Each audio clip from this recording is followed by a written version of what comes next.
할렐루야, 복된 아침입니다. 오늘도 주님의 말씀으로 하루를 열어가는 우리 모든 성도님 되시기 바랍니다.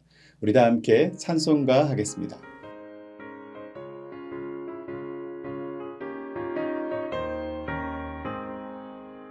내가 매일 기쁘게 주의 얘기를 나누 주의 팔에 나를 안보하니요. 내가 주의 큰 복을 받는 참된 비결은 주의 영이 함께함이라. 성령이 계시네 할렐루야 함께하시네. 좁은 길을 걸으며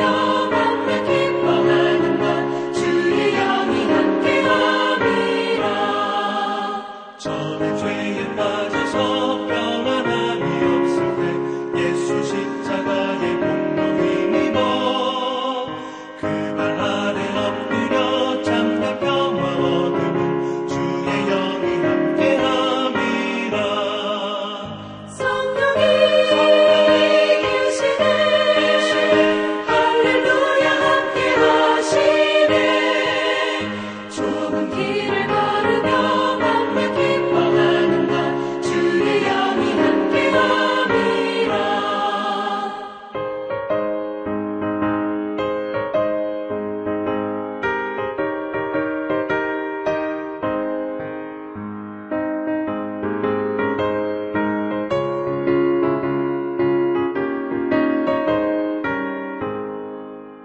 나와 동행하시고 모든 염려하시니 나는 숲의 새와 같이 기쁘다. 내가 기쁜 마음으로 주의 뜻을 행하는 주의 영이 함께함이라. 성령이 계시네 할렐루야 함께하시네. 좁은 길을 걸으며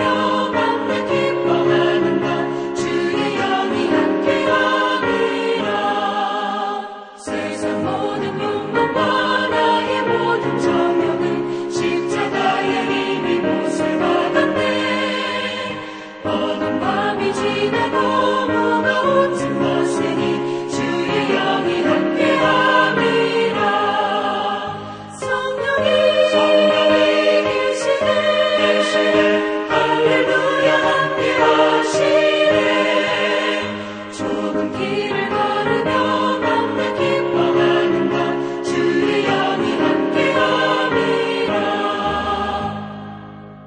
아멘. 이 시간 우리 함께 기도할 때 특별히 오늘은 우리 성도들이 각자의 일터에서 성실하게 또 정직하게 행하여서 빛을 비추는 교회가 되게 해달라고 이 시간 우리 성도들의 삶을 위한 기도를 함께 하겠습니다.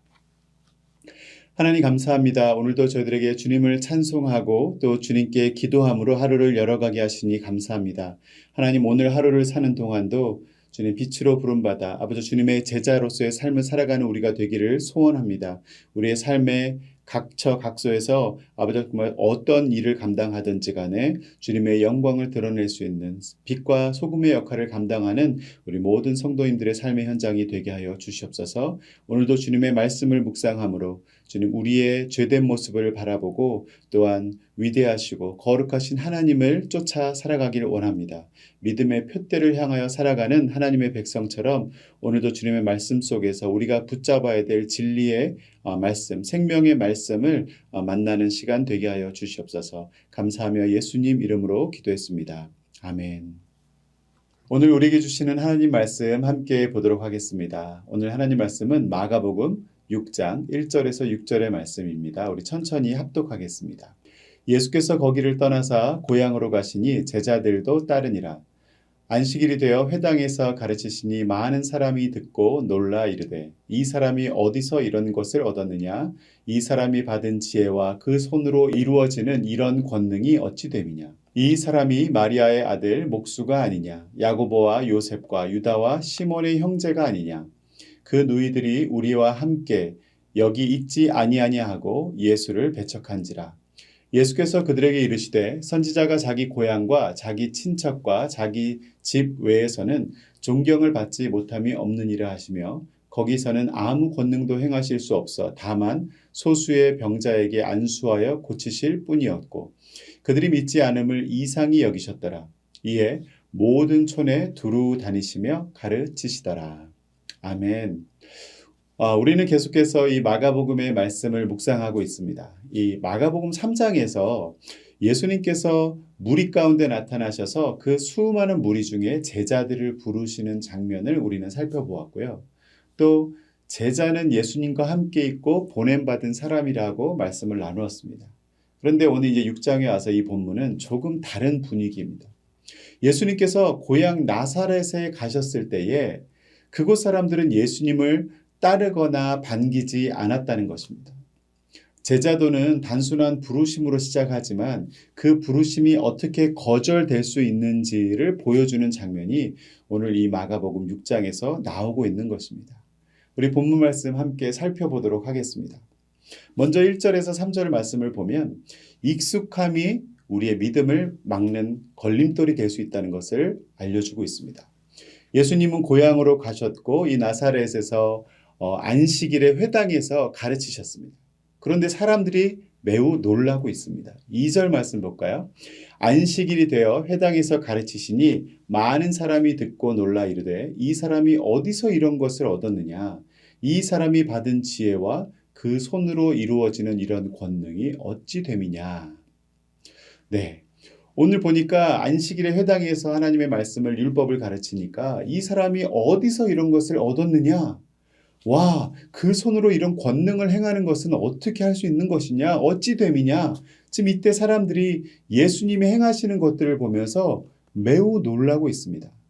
그런데 예수님이 가르치시는 것과 행하시는 것들을 매우 놀라면서도 그렇다고 해서 예수님을 따르고 예수님을 전적으로 의지하는 믿음은 없습니다. 그래서 그들은 이렇게 말하죠. 3절에 이렇게 말합니다. 이 사람이 마리아의 아들 목수가 아니냐? 야고보와 요셉과 유다와 시몬의 형제가 아니냐?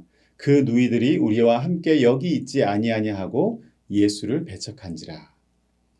사람들은 예수님이 행하시는 권능을 보고 놀라지만 사실 거기에 놀랐다기보다 이 사람이 마리아의 아들 목수가 아니냐라고 말하는 이 말에 우리는 주목해 볼 필요가 있습니다. 사실은 예수님 행하신 일도 놀랍지만 왜 놀라냐면 예수님이 마리아의 아들인데 어떻게 이럴 수 있느냐라는 그 고정관념 속에 갇혀 있는 것입니다. 그러고 보니 이들의 문제는 정보의 부족이 아니라 너무 익숙함이 문제였다는 것입니다. 예수님께서 율법의 말씀들을 정말 새롭게 놀랍게 풀어주시고 그 다음에 그 손의 권능을 보여주심에도 불구하고 그들은 이 사람은 마리아의 아들이다. 마리아의 아들이고 평범하고 우리와 함께 있던 자였기에 그런 능력을 행해서는 안 돼. 행할 수 없어. 라고 하는 그 익숙함을 또 그 고정관념을 뛰어넘지 못하고 있는 것이죠. 그들은 예수님의 어린 시절을 알고 있었고 또 그의 가족도 알고 있었고 또 그가 살아온 배경도 이미 알고 있었습니다. 그래서 오히려 더 예수님을 믿지 못하는 것이죠. 충분히 이해가 가는 대목이긴 합니다. 사실 이 익숙함이라는 것은 때때로 우리의 경외심을 무뎌지게 하기도 합니다. 예수님을 우리가 너무 잘 안다고 생각하는 순간 더 이상 그에게 어떠한 기대도 하지 않게 되고 사실 어떠한 것도 믿지 않게 되는 것이죠. 제자도라고 하는 것은 예수님을 단순히 아는 거에서 멈추지 않고 날마다 그분을 새롭게 믿는 그 자리로 나아가는 것이 믿음이라는 것입니다. 우리의 지각의 능력을 뛰어넘어 역사하시는 그 하나님의 능력을 신뢰하며 나아가는 것이 믿음인 것입니다. 두 번째로 4절에서 5절 말씀을 보면 예수님은 이렇게 말씀하십니다. 4절 말씀 함께 읽어볼까요? 예수께서 그들에게 이르시되 선지자가 자기 고향과 자기 친척과 자기 집 외에서는 존경을 받지 못함이 없느니라 하시며 네. 그리고 이어지는 이 예수님의 말씀이 너무나 충격적이에요. 5절 말씀 계속 보겠습니다. 거기서는 아무 권능도 행하실 수 없어 다만 소수의 병자에게 안수하여 고치실 뿐이었고 네. 거기서는 아무 권능도 행하실 수 없어 라고 말씀하고 있습니다. 예수님의 능력이 고향에서는 발휘되어질 수 없는 뭐 그런 제한된다는 의미가 아닙니다. 그들의 불신앙 때문에 은혜를 받아들이지 못했다는 것이에요. 믿음이라고 하는 것은 하나님의 능력을 만들어내는 조건은 아니지만 하나님의 은혜를 받아들이는 통로이기는 합니다. 그러니 통로가 준비되지 않으면 은혜를 받을 길이 없는 것이죠. 이 불신앙은 예수님을 거절하는 태도이고 또 그 결과는 예수님의 그 은혜의 부재 상태를 말하는 것입니다. 제자도는 능력을 추구하는 삶이 아니라 믿음으로 반응하는 삶인 것이죠. 우리 모두 사실은 이 예수님의 길을 따르는 제자가 된다면 또 제자의 삶을 살겠다고 우리가 결단한다면 우리의 상식선에서 우리의 삶을 살아가는 것이 아니고 하나님이 행하실 하나님의 능력을 의지하며 그 능력대로 행할 삶을 바라보며 살아가는 것이 바로 이 믿음으로 반응하는 삶인 줄 믿습니다. 세 번째로 오늘 마지막 6절 말씀 보겠습니다. 6절 말씀을 보면 예수님은 불신앙 가운데서도 절대로 사역을 멈추지 않는다는 사실을 우리가 알게 됩니다. 오늘 본문 이렇게 마무리되죠. 6절 그들이 믿지 않음을 이상히 여기셨더라. 이에 모든 촌에 두루 다니시며 가르치시더라. 네, 예수님은 고향 사람들 나사렛 사람들에게는 거절을 당하셨지만 그렇다고 예수님의 사역을 중단한 것은 아니었습니다. 제자도라고 하는 것은 환영받는 자리에서만 서는 삶이 아닙니다. 인정받는 자리, 환영하는 자리가 아닌 거절과 오해와 배척 속에서도 하나님의 사명을 묵묵히 감당하는 것이 아마 이 제자의 길이고 사명자의 길일 것입니다. 앞서 마가복음 3장에서는 제자를 부르셨던 예수님은 이제 제자들에게 보여주세요. 제자의 길은 인기의 길이 아니라 때로는 거절의 길임을 예수님 스스로가 몸소 보여주시는 것이죠. 이런 줄 알았으면 예수님이 오히려 제자들을 데리고 그 고향으로 가시지 않았어야 되는 것이 아닌가 싶지만 이 또한 나사렛 사람들에게 거절당하고 배척당하고 또 그 예수님이 행하시는 일들을 믿지 않는 그 모습을 몸소 보여주시면서 믿음의 사람이 가는 길은 제자의 길은 사명자의 길은 어떠한 것인지를 이미 가르치고 계신 것입니다.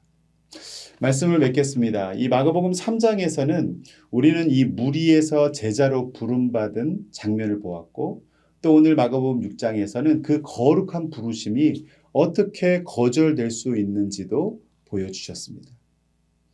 익숙함이라고 하는 것은 믿음의 역사를 가로막는 장애물이 될 수 있습니다. 그리고 불신앙은 하나님의 은혜를 가로막으며 세상과 사람들로부터 거절당하는 그런 제자의 삶의 일부가 될 수 있음을 우리는 명심해야 할 것입니다. 오늘 말씀을 묵상하면서 우리는 우리 자신에게 이 말씀은 질문을 던지고 있습니다. 첫째로 나는 예수님을 너무 잘 안다고 생각해서 더 이상 그 어떤 것도 기대하지 않는 사람은 아닌지. 우리가 신앙생활을 오래 하면 항상 우리 수준에서 모든 삶이 이루어져야 한다고 평범한 그런 일상을 기대하며 살아가고 있지는 않습니까? 사실 성도의 삶은 우리 수준에서가 아니라 하나님의 섭리와 역사가 이어지는 평범하지 않은 그 비범함의 역사를 계속 경험하는 정말 익사이팅한 삶이어야 될 줄로 믿습니다. 둘째로 나는 주님 앞에서 놀라움은 있지만 순종은 없는 그런 사람들은 아닌지 돌아봐야 할 것입니다. 제자는 예수님을 단지 아는 사람이 아니고 우리가 익숙해하는 그 익숙함을 넘어서 믿음으로 반응하는 사람이라고 했습니다. 그러니까 단순히 아는 데 그치지 말고 믿음으로 살아가는 사람, 그리고 믿음의 도전을 행하는 사람이어야 할 것입니다. 사랑하는 성도 여러분, 오늘 하루도 이 나사렛 사람들처럼 익숙함에 우리가 머물러서 우리에게 주어지는 또 예비되어진 은혜를 가로막는 인생이 아니라 제자로서 주님이 행하실 일들을 믿음으로 응답하고 경험하는 삶을 살 수 있기를 주님의 이름으로 축원합니다. 그것이 우리의 믿음의 사람들의 가야 될 삶의 방향이고 또 삶의 방식인 줄 믿습니다. 오늘도 우리의 능력과 우리의 경험과 우리의 수준과 우리의 상식과 그 지각에 머물러 살아가는 인생이 아니라 하나님이 행하실 일들, 평범한 것 같지만 평범하지 않은, 그리고 늘 반복되어지는 삶인 것 같지만 그 안에 하나님의 놀라운 섭리와 역사가 기다리고 있는 그 삶을 기대하며 오늘 하루를 열어가는 저와 여러분이 될 수 있기를 바랍니다. 기도하겠습니다. 하나님 감사합니다. 오늘도 주님의 그 놀라우신 권능을 의지하며 살아가는 제자의 삶을 살아가길 원합니다. 단순히 예수님을 아는 데 그치지 아니하고 우리의 매일매일의 삶이 주님을 체험하며 주님의 그 놀라우심을 저희들이 깨달으며 살아가기를 원합니다. 오늘도 제자의 길을 걸어가며 주님의 그 놀라우신 은혜를 체험하며 살아가는 믿음의 주인공들이 되게 하여 주시고 주님이 행하실 일들을 기대하고 소망하고 또 저희들이 믿음으로 반응하는 오늘 하루의 삶이 되게 하여 주시옵소서. 연약한 저희를 의지하며 살아가는 인생이 아니라 전능하신 하나님의 그 능력을 의지하며 살아가는 우리 모두가 되게 하여 주시옵소서. 감사드리며 예수님 이름으로 기도했습니다. 아멘. 오늘도 주님과 동행하며 승리하는 하루 되시기를 바랍니다.